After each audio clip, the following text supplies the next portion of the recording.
Okay. So, hi everyone. We're very excited to be here in San Francisco. Thank you for joining our session. Our session's name is Container Escape, All You Need is CAP. We're going to talk how attacker can abuse container capabilities to escape from a container to underlying host. So firstly, let me introduce myself. My name is Ilan Sokol. I live in Haifa, Israel. I'm a security research tech lead in the security research group in Cybereason. Before Cybereason, my work was focused on research in the offensive security field. I'm passionate about reverse engineering and malware analysis, but also interested in other offensive security aspects, such as vulnerability research. Hi everyone, my name is Eran Ayalon. I am security research team lead at Cybereason. I started my career 7 years ago in the Israeli Air Force, where I was part of a team that was responsible to perform threat hunting, incident response, and digital forensics. My main specialty is detecting different attack frameworks on multiple operation systems. And that's it. Let's begin.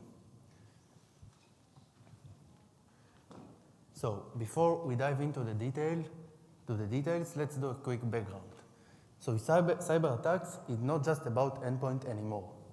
Until a few years ago, most of the cyber attacks were mainly focused around the endpoint area.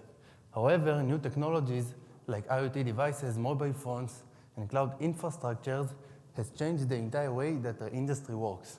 As a result, it also changed the cyber attacks. Containers are now being used by almost every organization for its day-to-day operation. Therefore, containers have become a prime target for hackers, and security experts must be familiar with this field. So let's talk a little bit about the container attack surface. So the container attack surface is slightly different from the familiar endpoint attack surface. There are some attacks that are related to container that doesn't even take place inside of the container. Those attacks may take place outside of the container, for example, on the management host, and by abusing some management tools like Docker or kubectl, hackers can perform malicious activities like performing secret theft attack, or execute direct command within the container, or just discover other assets on the machine. On the other hand, we have attacks that take place inside of the container. Those attacks may be caused by several reasons. For example, taking advantage of Docker runtime exploit or misconfiguration. And of course, we have the container escape. The container escape is considered as the holy grail of the container attack surface. It's a perfect endgame for hackers and allow them to break out from the isolated container to the host machine. By that, they can get access to the entire data that is located on the host. It also allows them to move laterally around the machine and network as well. So to truly understand the concept of containers and the specific attack vectors, the first step is to recognize that containers are not virtual machines, but rather techniques of restricting processes on a machine using various isolation mechanisms. So what is the difference between a container and a virtual machine? So the primary distinction between a virtual machine and a container is that the virtual machine has its own virtualized kernel, whereas the container utilizes the host kernel. The container runs the user mode portion of the operation system and can be tailored to contain just the needed services for your app, using fewer system resources.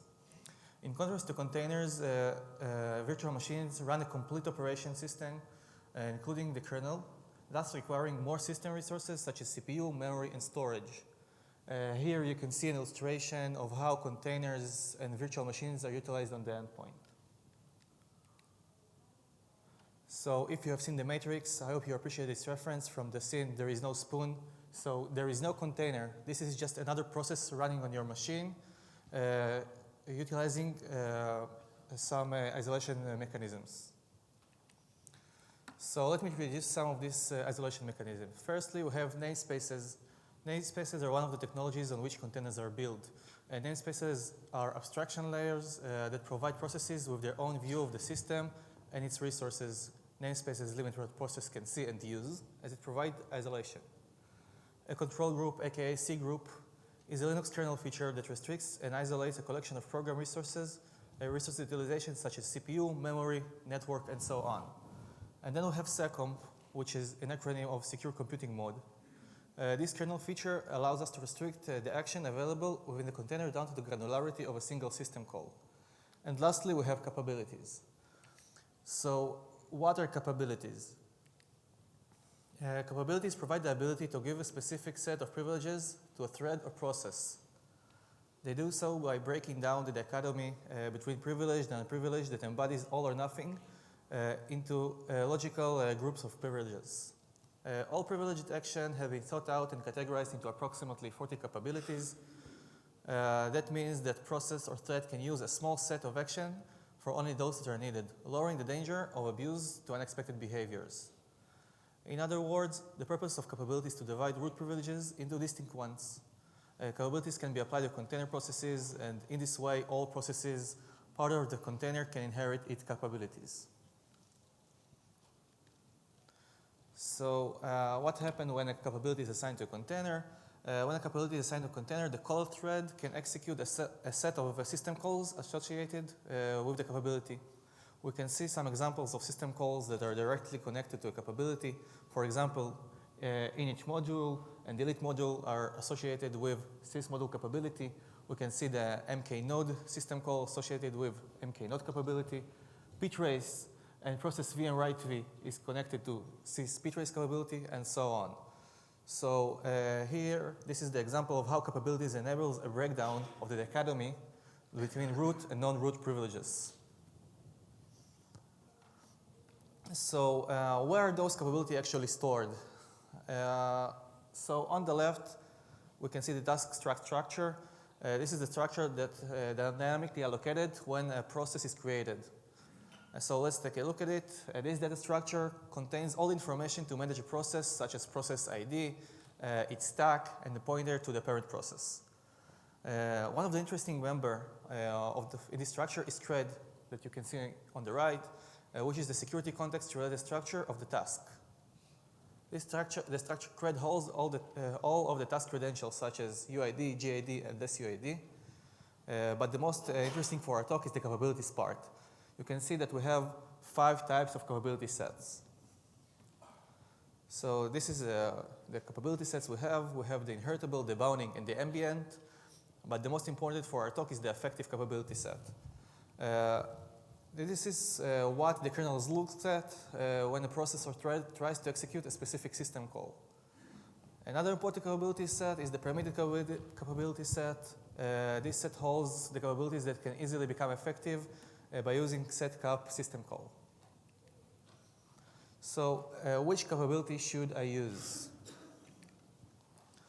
To determine which capability should we use, we need to monitor which system calls our containerized app is using. Then we can inspect the source code of the system calls and look at the security checks that are usually located at the beginning of the function.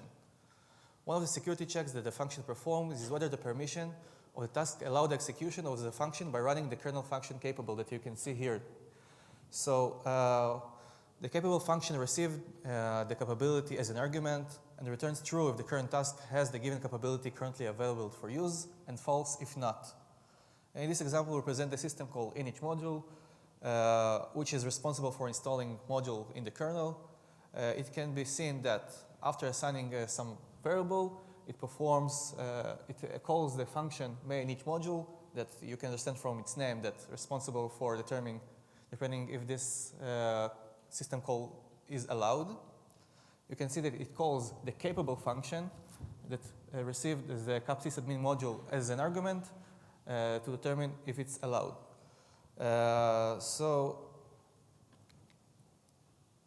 Cool. So by default, a Docker runtime starts each of new container with those limited set of capabilities. You can see here very common capabilities that are in charge of very common activities of the system. For example, you can find here the capabilities of netbind and netraw, capabilities that are in charge to the whole process network functionality. Also important capabilities like capset GID and UID. It also worth mentioning that Kubernetes is using Docker runtime by default. So actually those set of capabilities are came by default on every new Kubernetes container. So how we can control our capabilities in our container. Here you can see the command line that you can use to control your capabilities. You just need to execute the docker run command with the parameter cap add or drop, depends on the action that you want to do. Then name the list of the capabilities that you want to change. You can also just write all to do this action for the entire capabilities.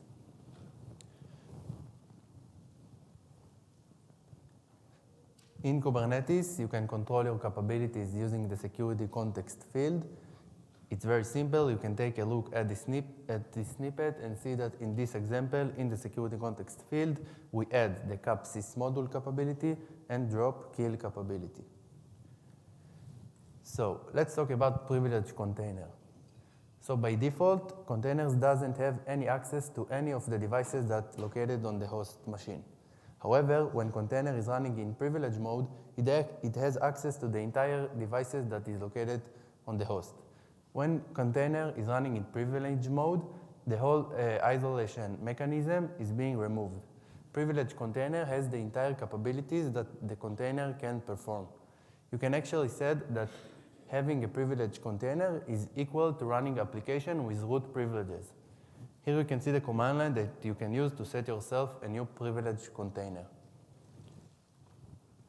In Kubernetes, you can also use the security context field. You just need to set the privilege flag to true, and you've got yourself a new privileged Kubernetes container. So how to discover those capabilities inside the container? So we can easily discover the available capabilities in the container by reading the status of the main container process, which is usually represented as PID1. We can see all the capability sets mentioned earlier assigned to a container. However, the most interesting one is the effective capability set, which is represented as cap EFF in the status. So the capabilities are displayed as bit masks, and each bit in the bit mask represents a different capability. So here is the snippet from the Linux source code that holds all the description of the capabilities. This is a partial list. You can see that capsys module allows the insertion and removal of kernel modules. The capsys chroot capability allows the chroot system calls, and capsys ptrace allows the ptrace system call. You can find all of this in the capability header in the Linux source code. So how to decode the capability sets? The most popular tool to discover capability, to discover and debug capabilities is the capsh. It is not available by default and needs to be installed on the machine. Using capsh tool, you can decode the bit mask. To discover and decode the effective capabilities, we can install and run capsh print command on our target machine. But this is not a good practice because if you are a smart attacker, you will avoid running such a command on a victim machine because you can easily detect it. You can copy the bit mask and decode it on your local machine using capsh decode command. And you will get the capabilities in human readable format. Cool. So now we are got to the most fun and interesting part of our talk, the use cases. We are about to show you a couple of scenarios that will demonstrate how you can take one simple process capability and abuse it to break out from your container. Our starting point on each of the scenarios will be already inside of the container with a remote code execution. Like we mentioned earlier, there are many ways that attackers can break inside of the container. For example, Docker runtime exploit or taking advantage of misconfiguration. We are not going to focus on this phase of the attack. We will be start already inside of the container with a remote code execution. So let's start with our first demo. Our first demo is going to focus the capsys module capability. Capsys module is the capability that is in charge of loading and unloading kernel modules in the system. To perform this action, it uses the init module and delete module syscalls. Our minimum requirements for this scenario is having either off privileged container or container that have the capsys module capability effective. For performing the attack, we will need to install a new kernel module, and to do this action, we will need to execute the init module syscall. So you have to make sure that the syscall is being allowed to be executed in your container and that you don't have any AppArmor or other policy that will prevent the init module syscall from being executed. Here you can see the command line that you can use to set up a new container with the capsys module capability. So let me describe the attack flow that we are about to show you. Like I said, our starting point will be already with an RCE inside of the container. Inside of the container, we are going to compile a new kernel module that I will share the source code in a minute. In the kernel module, we are going to use a function that named call user mode helper function. This is a function that allows user to run command line in the user mode space. This function gets as an argument the command line that we want to execute. We are going to use a simple bash command line to create a reverse shell. Because it's a kernel module and it's being executed directly from the kernel, the reverse shell will be starting by default with root privileges. Here you can see the command line, the source code of the kernel module with the simple bash command line and the call user mode helper function. So let's see the demo. So firstly, the attacker starts a listener on his Kali machine. Then in the container, the attacker reads the main process container status. Usually it will be PID1. Now we are copying the cap EFF bit mask to see which capabilities are effective inside of the container. We are going to decode the bit mask using the capsh decode command to get the list of the capabilities that are effective. We can see that capsys module is effective on our container, which means that we can continue with our scenario. Now we are going to create a new kernel module with the source code that we saw earlier. You can see here the simple bash command line with the attacker IP and port for the reverse shell. And now we are going to compile the kernel module using the make command. Before doing this action, you have to make sure that you have the matching kernel headers. And we are now going to install the kernel module using the insmode command. And at this point, you can see that a new connection was being created on the Kali machine, which means that a new reverse shell was created. You can also see that we have root privileges and that we are located on the host, which means that we are successfully break out from the container. Thank you.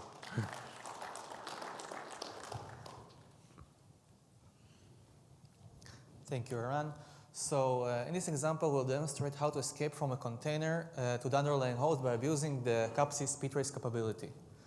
The capsys ptrace capability is very interesting because it gives us the ability to transfer data between processes by executing process VM readv and process VM writev system calls. In addition, it allows us to trace arbitrary processes using ptrace. Ptrace system call allows a process to monitor and control the execution of another process and debug it. In order to carry out such an attack, we will assume that we already have an access to a container or possibility to perform remote code execution. So let's discuss the minimal requirements to pull off this kind of attack. Firstly, the container must be started with the option PID equals host flag. This flag turns on the sharing between a container and the host operation system with the PID address space. That means that container can see which processes are running on the host machine. Then we need to start the container with either privileged flag or capsys ptrace capability. It is important to note that we need to make sure that there is no security policy that blocks ptrace system call. Here is the example of how to spin up this vulnerable container.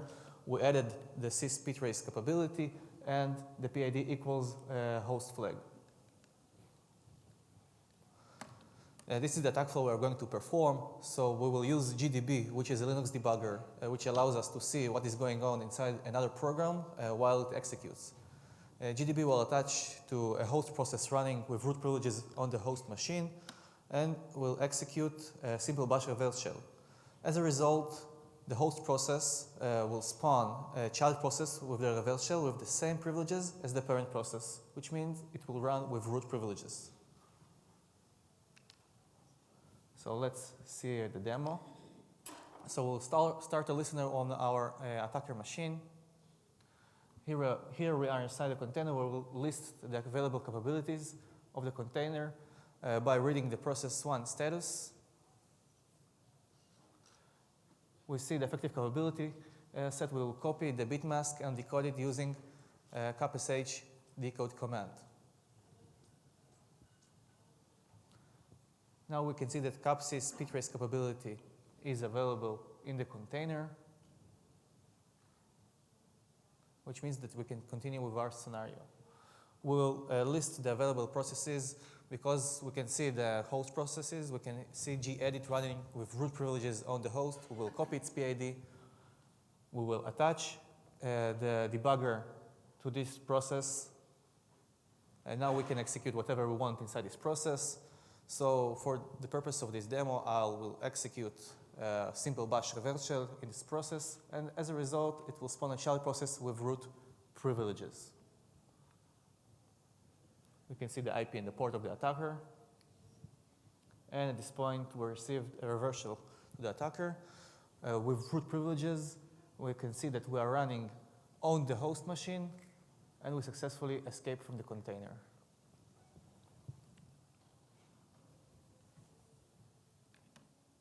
So you're probably wondering to yourself, can this happen in real life? So the answer is yes. We crawled GitHub during our research, and we found some project that ask you to spin up vulnerable containers that can be escaped easily. For example, we have NordVPN in containerized mode asking you to start with sys module capability. As you saw in Iran's demo, we can easily escape from this container. Here is another app called Metron that asks you to run it with privileged mode. Here is an Apache HTTP server in Dockerized mode running with privileged mode.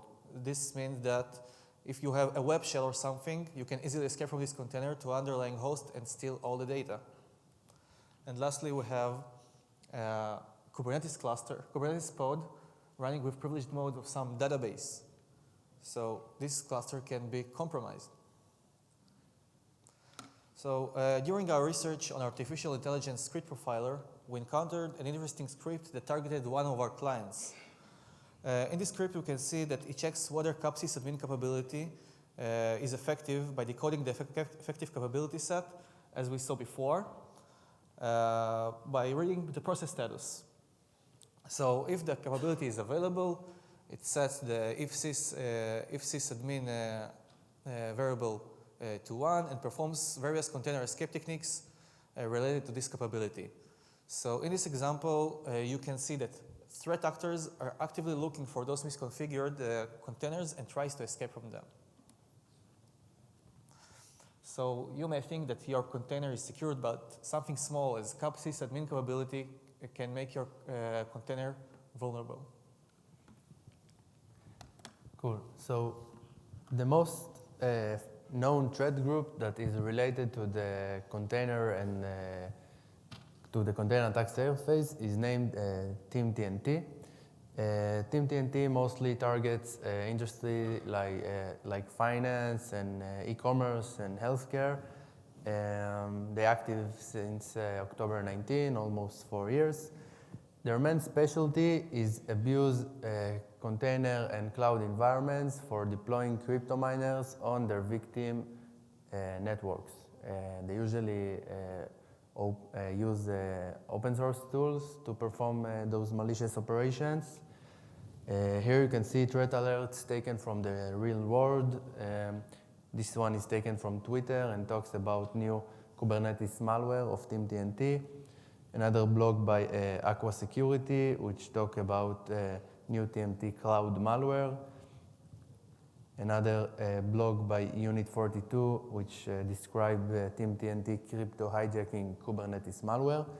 And the thing that is common to each of the examples is that on every one of them, TeamTNT is abusing containers using capabilities, exactly like the attacks that we saw earlier, which means that those attacks are being more and more popular in the real world, and security experts must be familiar with those attacks. So you probably wonder why hackers so much like to attack Kubernetes. So Kubernetes environments usually have a big amount of data Usually all the web application and databases are stored in Kubernetes. Also, Kubernetes nodes are considered as very, very powerful objects, for example, with high CPU and RAM count, which are good for the crypto miners that attack groups like to deploy. There are also lack of knowledge in the security industry about Kubernetes. There are almost non-security vendors that can monitor the nodes itself. It's also very cumbersome to manage Kubernetes environment in a security aspect. So hackers can benefit from all of the above to attack Kubernetes without any interruption, almost any interruption of security vendors. So now let's talk about detection and see how we can detect those cool and amazing threats that we just saw. So during our research, we collaborate with the MITRE organization. We shared with them our input about the escape to host technique. They like our findings and made us an official contributors to the escape to host technique. So you can also find all our input on detection and mitigation on MITRE official website. So let's see how we can detect those threats. Our first suggestion is try to monitor every new creation of container image or pod that's being created in your environment, especially the ones who've been executed with root privileges. Another option is try to detect malicious execution of system calls. Also inside of container, we saw earlier that simple execution of init module syscall can lead to entire scenario of container escape. Our last suggestion for detection is try to hunt process activities, especially processes who run within a container and can be an indicator to hacker that try to escape to the host machine. Now let's talk about mitigation and see how we can minimize the risk to be affected by those attacks. So our most important suggestion is when you are creating a new container, first drop the entire capabilities from the container, and only after that add the relevant capabilities that matching your container purpose without any unnecessary capabilities at all. We also highly recommend to avoid as much as possible the usage of privileged container. You can also build AppArmor profile that can prevent from capabilities being executed per specific programs. Kubernetes also have policies that can avoid of containers being created with some certain capabilities. And of course, you can use SecOmfilter to prevent syscalls to be executed per specific capabilities. So I want to focus a little bit on SecOmBPF because this is very interesting technology that can prevent from being hacked. Firstly, it's a JSON formatted structure security profile which is implemented in the BPF technology. BPF allows us in-kernel selection of packets, therefore we can drop selection of system calls. It can limit the amount of system calls available to a container process. It can be considered as a system calls firewall because undesired system calls will fail, but the program will keep running. Docker runtime allows us to set SecOmBPF filter to a container by default. We have three available actions. We have secomp action allow, secomp action no, and secomp action log. Secomp action allow allows execution of system calls, no denies system calls, and log logs the unpermitted system calls. On the left, you can see an example of secomp profile. You can see the default action is no, which means that by default all the system calls will be dropped, and we have a whitelisted set of system calls that will be allowed with the action secomp action allow. By default, secomp profile blocks 44 system calls out of more than 300. And to apply a secomp profile to container, we need to add security option flag with the path to the security profile JSON. So to wrap up this talk, Capabilities control the invocation of system calls. We saw earlier that some system calls associated directly with capabilities. Some of the system calls can lead to a container escape. And we have to be aware to the capabilities that assign to our containers. We should try to mitigate as much as possible the use of unnecessary capabilities. We should add just the relevant one and drop all the others. Thank you very much. We hope you enjoyed our talk. Thank you.